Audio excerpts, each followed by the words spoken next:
안녕하세요. 사연 채널 구독자 여러분들. 저는 32살의 91년생 여자예요. 저는 결혼을 하기 위해 준비를 하고 있던 나름의 예비 신부입니다. 남의 일인 줄만 알았던 결혼을 막상 해보려고 시도를 했고, 남자친구랑 결혼 약속을 하고 준비하는 과정에서 이 사연 채널도 알게 되었었죠. 그래서 구독도 했고요. 한창 바쁠 때가 맞는데 이렇게 컴퓨터 앞에 앉아 사연을 적어 보내봅니다. 이 채널 안에는 저보다 더 오래된 인생 선배님들이 계실 테니 마음 한번 기대보자는 마음으로 이렇게 사연을 들고 와봤어요. 참 황당한 사연들을 많이 들어보셨을 텐데 제 사연도 그에 버금가는 황당하고 치사한 사연이니까 시집 앞둔 여동생을 위로해주는 마음으로 끝까지 들어주시길 바랍니다. 얼마 전까지만 해도 저는 혼자 사는 인생이 평생 갈 거라고 자부를 하며 살았어요. 시국도 어려운데 집값은 도무지 따라잡을 수가 없고, 그렇다고 내 부모님께 손을 벌리기도 죄송스러우니 차라리 혼자서 지금 살고 있는 전세에 만족을 하며 재산을 잃지만 말자는 주의였던 것 같습니다. 한마디로 비혼을 추구하는 입장이었죠. 반면 4년 전부터 교제를 해오던 남친은 저와 조금은 다른 입장이었습니다. 처음 사귀던 2년 동안에는 결혼이라는 단어에 대해서 단 한 번도 언급을 하지 않던 사람이었거든요. 물론 제가 비혼을 추구한다는 말을 간혹 꺼냈어서 제 눈치를 보느라 그랬을 수도 있고요. 하지만 2년 전부터는 가끔씩 아니 이 집만 하면 결혼을 하고 싶다는 뉘앙스의 말을 꺼내더라고요.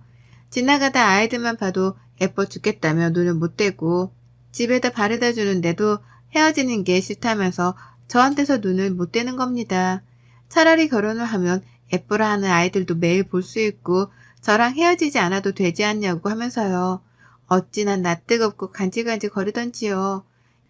이런 게 연애를 하는 기분인가 싶고 이 남자가 날 많이 좋아라 하는 것보다 싶으면서도 한편으로는 부담스럽고 오만 생각이 들며 혼자 복잡했었습니다. 그런데도 정신을 차려보니 제가 결혼 준비를 하게 되더라고요.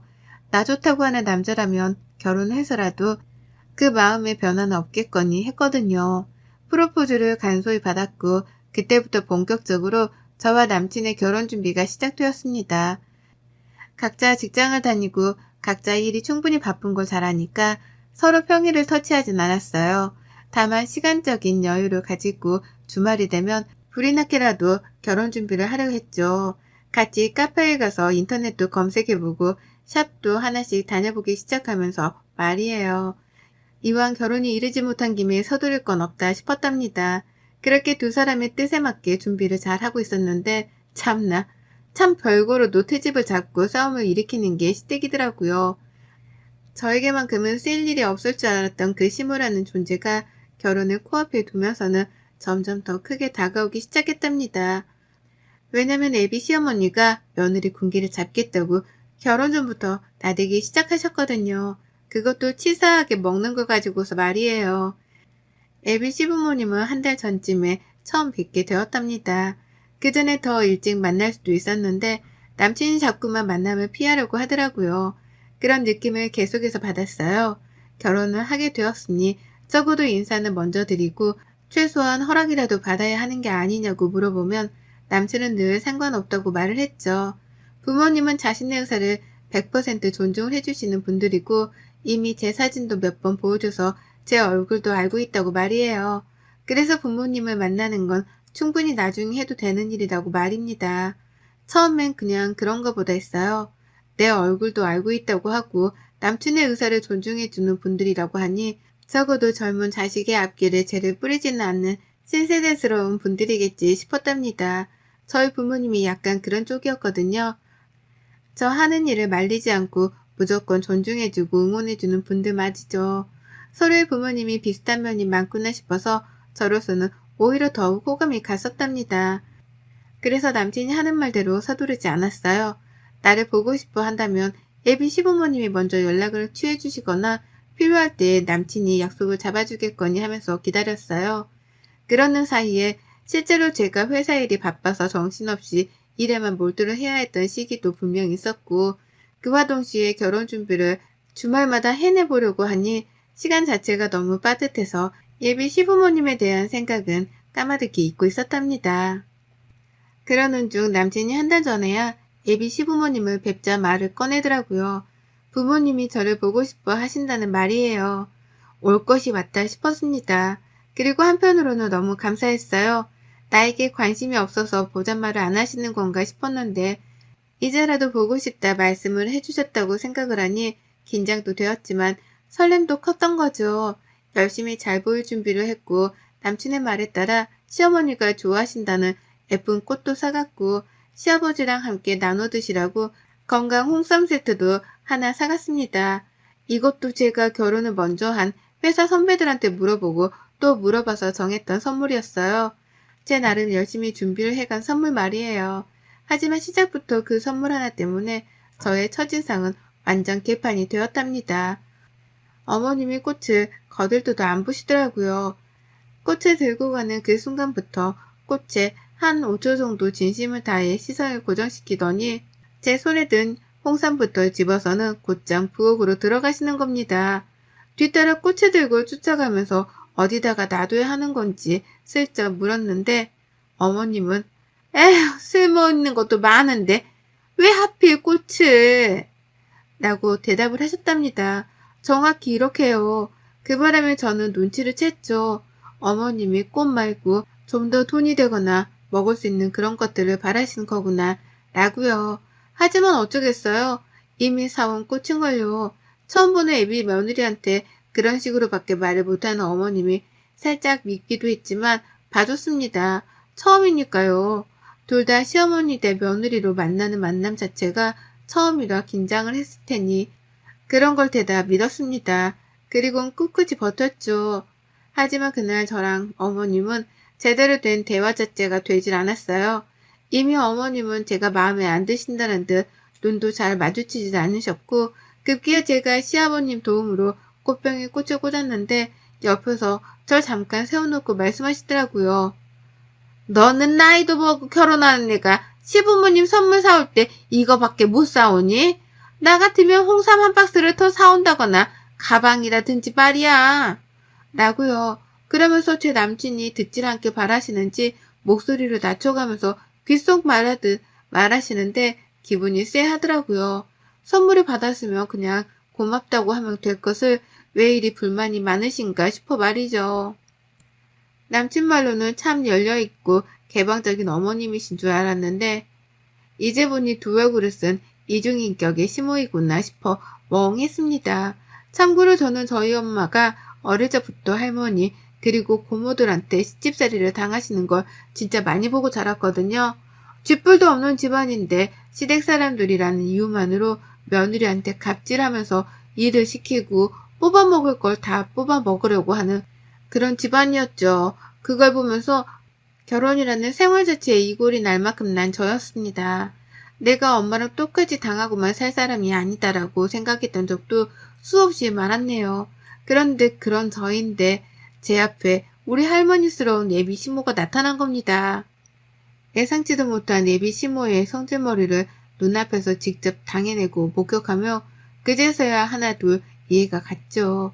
왜 남친이 자기 부모를 만나는 일을 계속해서 미뤄왔었는지에 대해서요. 남친도 자기 엄마 성질을 잘 알고서는 겁이 나서 제게 소개를 늦게 시켜주려고 했던 겁니다. 방금 전까지는 내게 최고의 신랑이 되어줄 것만 같았던 남친이었는데요. 예비 시무를 겪고 나서 본 남친은 그 누구보다 최악의 남편감으로 전락해버렸어요. 하지만 여기서 끝이 아니었답니다. 다 같이 밥을 먹는데 찜닭이 나왔어요. 예비 시무집에 가 먹는 손님상인데도 익숙하더라고요. 왜냐면 제가 만든 거나 다름이 없었거든요. 요리를 하는 내내 어머님이 손님 대접을 해주기는 개뿔 자꾸만 도우미 취급을 하며 부엌으로 불러내시는 바람에 제가 거의 만들었다고 해도 과언이 아니었습니다. 그렇게 찜닭을 만들어 왔고 다리 달린 상을 차려내서는 부엌에서 모여 앉아 먹는데요. 옆에서 남친이 말도 못할 정도로 당면을 튀겨가며 먹더라고요. 처음이었어요. 밖에서 같이 외식을 하더라도 절대로 매너 없이 먹는 사람이 아니었는데 자기 집이라서 그런지 고삐 풀린 망아지 마냥 당면을 후루루 짭짭거리면서 사방팔방으로 양념을 튀긴 채로 먹었답니다. 처음에 너무 놀란 나머지 충격이라며 그 모습을 못 본 척 했어요. 그러다가 급기야 제가 상견례하는 마음으로 새로 사입고 간 제 정장 옷에 양념을 튀긴 거 보면서는 기겁을 하며 남친 이름을 불렀죠. 먹기 힘든 것 같아 보인다며 제가 직접 과일을 가져와다가 잘라주기도 했습니다. 먹기 편하라고 접시에 담아주기까지 하면서요. 그런데 이걸 보고 시어머니가 노발대발을 하시더라고요. 네가 뭔데 내 자식 단면을 잘라? 누가 면을 잘라? 나이를 그렇게 먹어놓고도 그런 거 함부로 자르면 복 나가는 것도 몰라? 라고요. 그제서야 저는 처음 알았습니다. 먹는 당면을 자르면 복이 나간다는 이 어처구니 없는 미신을 말이죠. 이 어처구니 없는 미신을 철석같이 믿으며 오두방정을 떠는 어머님을 눈앞에서 지켜보는데 속에서 한숨이 절로 새어나왔어요. 이 결혼은 아예 안 되겠다는 마음이 아주 굳건하게 들어서기 시작했고 벌써부터 예약한 몇 업체들을 취소할 생각에 머리가 어질어질 거렸습니다. 그런데도 그런 제 마음을 아는지 모르는지 앞에서 어머님은 아유 이런 것도 모르고 여태 어떻게 살았나 몰라. 그러면 평생 면이라면 다 이렇게 끓여 먹을 거 아니야. 그럼 그때마다 복이란 복은 죄다 도망 나갔을 거 아니야. 라고 하며 끊임없는 잔소리를 퍼부으셨어요. 아예 잘 배우질 못한 무개념의 애비 며느리 취급까지 하시는데 저는 속으로 애국가 사절을 완성한 만큼 정신을 가다듬기 위해 몸부림을 쳤답니다.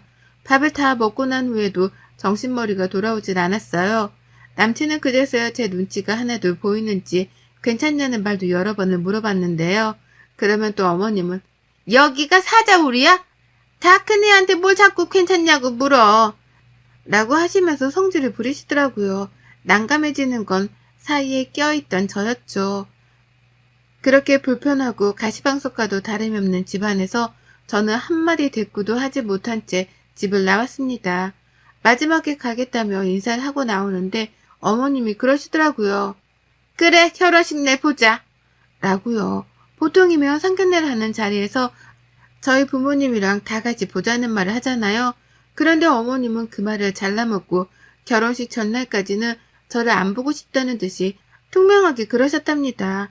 결혼식 날에서야 보자고요. 그 말을 같이 들은 남친도 그렇고 저도 그렇고 동시에 당황하며 눈이 마주쳤는데 전 남친하고 더는 눈을 오래도록 마주쳐 있지 못했답니다. 이미 만정이 다 떨어져 나간 후였거든요. 내가 이런 집안의 아들이랑 결혼한다고 생각하니 벌써 10년, 20년 후에 제 인생이 선명하게 그려지는 듯 했어요. 시어머니의 시집살이로 같이 싸우던지 삐지던지 아님 절연을 하든지 셋 중 하나일 것이 분명했습니다. 그리고 전 끝내 불편하게 해서 미안하다는 일말의 표정조차 지어주질 않는 어머님을 바로 한 달 후 저희 집에 초대했답니다. 네, 그날 그렇게 애비 시댁에 가서 모진 취급을 당하며 눈칫밥을 얻어먹고 왔는데 이번에는 제가 직접 남친의 부모님을 제 자취방으로 초대한 거예요. 남친은 좋아했어요. 그날 집에 간 후 자기한테 마음이 식을까 싶어 걱정했는데 부모님을 초대까지 해주니 결혼을 하는 건 따놓은 당상이다 싶었던 것 같았죠. 평일은 일하느라 바쁘니 시간을 비울 수 없었고 주말에 남친 부모님을 집으로 불렀습니다. 평일에 오겠다고 손님 주제에 시어머니가 고집을 부리시는 걸 겨우겨우 말리고 바꿔서 토요일에 약속을 잡았었네요. 다른 건 하나도 해놓지 않았어요. 소중한 주말인데 내 손모가지를 고생시켜 가면서 굳이 요리를 할 이유는 없었답니다. 그래서 최대한 간단하지만 제가 좋아하는 음식으로 준비를 했어요. 이름하여 비빔국수 말입니다. 야채를 넣고 싶은 걸 넣은 것도 아니었습니다. 그냥 냉장고에 아예 있는 걸 꺼내 넣었죠. 양파, 당근, 사과가 있길래 얇게 썰어 대야에 넣고 야채가 있어야 하나 싶어서 베란다에서 조그맣게 키우고 있는 상추를 따다가 넣었네요. 그리고서는 계란을 삶고 면을 삶았습니다. 요리를 다 하고 나니까 30분이 채 걸리지도 않았어요. 그러는 사이 예비 시부모님은 남친을 따라 집에 들어왔고 어머님은 집안을 아주 그냥 제 집 마냥 샅샅이 뒤져보시더라고요. 베란다에 나가서는 제가 키우는 반려식물들을 보며 이런 건 다 공간 낭비인데 라고 잔소리까지 꺼내 드셨답니다. 봐도 봐도 적응 안 되는 성격을 가진 분이셨어요. 그런 어머님을 나몰라라 하며 저는 끝내 비빔국수 하나를 내어놨고 밥을 먹자는 제 말에 달려온 어머님은 기겁을 하며 저 노려보셨죠. 왜 꼴랑 이거밖에 준비를 안 했냐는 표정이었답니다. 물론 저는 그런 눈초리를 받는 걸 알면서도 신경조차 쓰질 않았네요. 신경 써봤자 제 정신건강에만 좋을 게 없었으니까요. 다 같이 후루룩 국수를 먹는데 어머님은 말씀이 없었어요. 아무리 생각해봐도 애비 며느리가 자신한테 고기 한 조각 들어가 있지 않는 비빔국수만 만들어줬다는 사실을 받아들이기 힘들어하시는 듯 보였습니다. 하지만 옆에서 그 속도 모른 채 맛있다면서 후루룩 먹어대는 아버님과 아들 모습에 속도 터지셨던 것 같아요. 그래서인지 먹다가 한숨을 쉬고 또 먹다가 한숨을 쉬고 반복해가면서 기분이 나빠했던 티를 아주 파악반대를 하셨죠. 그리고 저는 그런 시어머니의 머리 꼭대기 위에 올라가 있었습니다. 한숨을 쉬건 말건 신경도 안 쓰고 제 멋대로 막 국수를 말아먹었어요. 남친이랑은 평소처럼 대화도 나누려 했고요. 그러자 어머님은 그제서야 말씀을 꺼내셨는데요. 제 집에 대해서 물으시더라고요.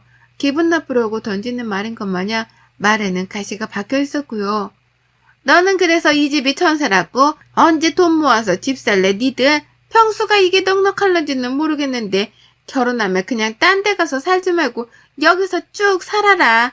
네가 살림은 다 가지고 있으니까 우리 아들은 몸만 들어와도 되겠네. 결혼이 뭐 대단한 것도 아닌데 여기서 조용히 시작해. 라고 말씀을 하며 이미 저랑 남친이 결혼을 하는 걸로 결론을 내리셨습니다.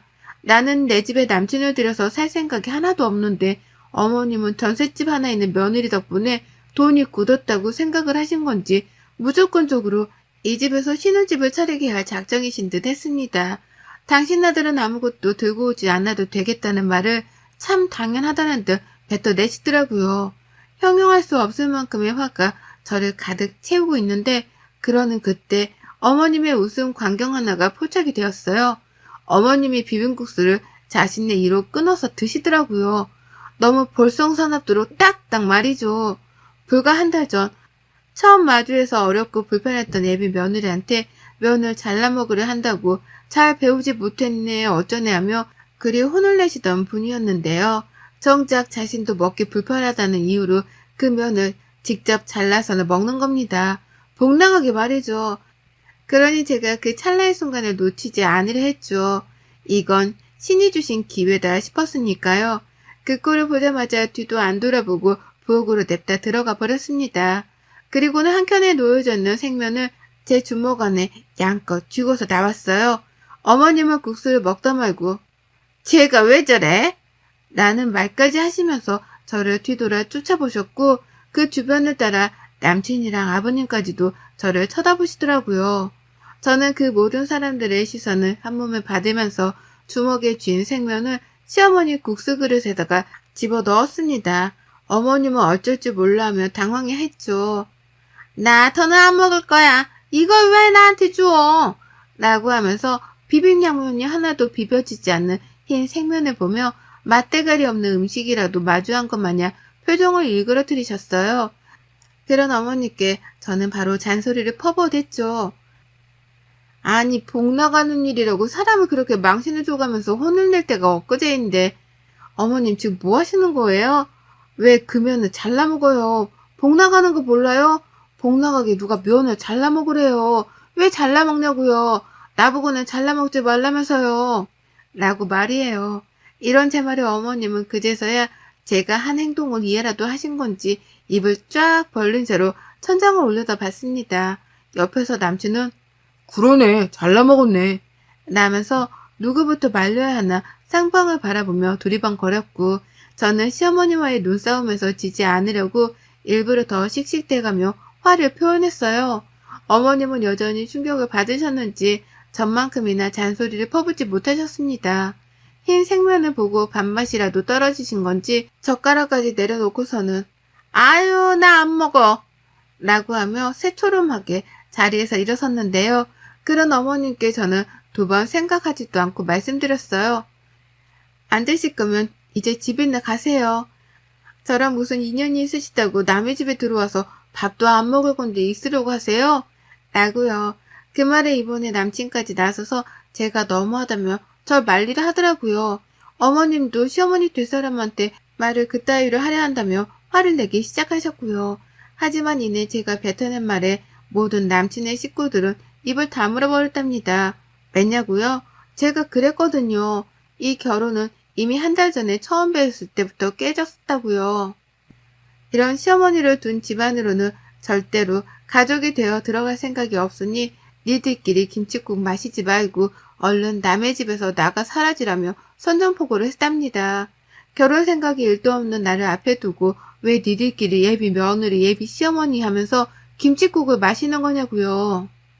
이 집이 전세인 것도 맞고 집이 좀 좁은 것도 맞지만 그래서 나 혼자 평생 살 거고 나 말고 다른 놈은 공짜로 집안에 들일 생각이 없으니 전세라도 가지고 있는 며느리는 딴 데서 찾아보라며 시어머니께는 재차 경고의 쐐기를 날렸답니다. 나한테 빌부터 아들놈을 결혼시킬 생각은 꿈에도 꾸지 말라는 뜻에서요. 그러니 어쩌나요? 어머님은 그 상황 자체가 너무 민망스럽고 자존심도 상하신 듯 보였어요. 혼자 막 알 수 없는 방언을 날리면서 아버님께 빨리 나가자고 호들갑을 떠시더니만 핸드백까지 놓고서는 바로 집을 나가버리셨답니다. 제 앞에서 망신당한 게 쪽팔려 정신없이 도망을 치셨던 거죠. 가장 뒤늦게까지 제 집에 남아있던 남친은 저한테까지 재차 묻더라고요. 정말 결혼을 안 하려고 하는 거냐고, 정말 이게 진심이냐고 말이죠. 왜 갑자기 밥을 먹다 이렇게 싸움이 커진 거냐고, 저번에 집에서 엄마한테 혼이 나서 그런 거냐고 말이에요. 이 일을 가지고서 남친은 겨우 예비 시어머니한테 혼이 나서 버린 저의 복수 같은 걸로만 취급을 하려 하더라고요. 심각성을 잘 알지 못하는 듯 보였답니다. 그래서 저는 재차 확답을 해줬어요. 너랑 결혼 안 해. 안 해. 라고 말이에요. 그 말에 남친은 어머님을 대신해서 사과를 하다가 결국 지도 자존심이 상했던지 자기 엄마 핸드백을 챙기고 집을 나가버렸답니다. 죄인처럼 어깨도 못 펴고 나가는 게 안쓰러워 보이긴 했지만 그로써 저는 마침내 해방감을 느꼈답니다. 잠깐 동안 결혼하겠다고 설레발을 치고 다녔던 것이 조금은 부끄러울 만큼 지금의 저는 다시금 혼자의 자유를 되찾고 지긋지긋했던 이 예비 시댁하고 손절을 쳤어요. 결혼을 했으면 평생 발목이 붙잡혀 살았을 텐데 손절을 치고 남남이 되니 이렇게는 행복할 수가 없습니다. 다시 행복을 찾게 해준 비혼 생활이니 더 좋은 집안과 사람을 만나기 전까지는 이 비혼 생활을 잊지 않고 이어나갈래요. 여러분의 생각은 댓글로 남겨주세요. 오늘도 시청해 주셔서 정말 감사합니다.